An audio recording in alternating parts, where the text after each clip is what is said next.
The Scots have a strong national identity, but they also have an enduring commitment to the European Union, and many feel cheated by this week's referendum result.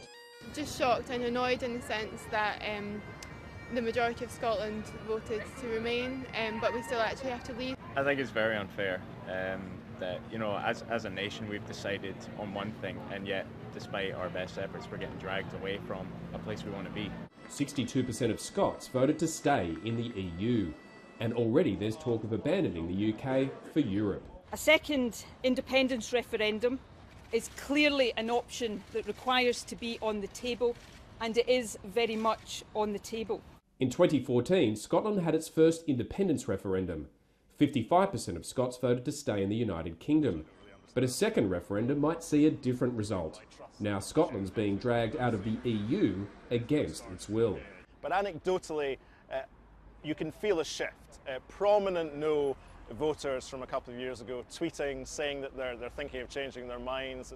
And that's backed up by a poll published today in the Sunday Post, which found 59% of Scots now support independence.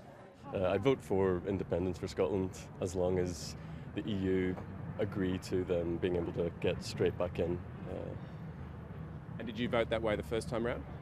No, I was a no voter first time round.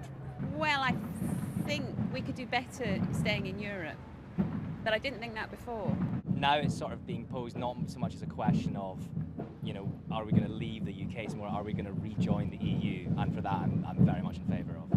Scotland's First Minister is already seeking immediate discussions with Brussels to protect Scotland's place in the EU.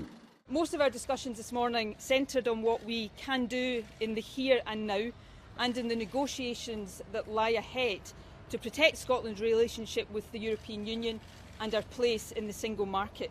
The people who led the campaign to leave the European Union, people like Boris Johnson, Nigel Farage, Michael Gove, consider themselves British patriots, traditionalists.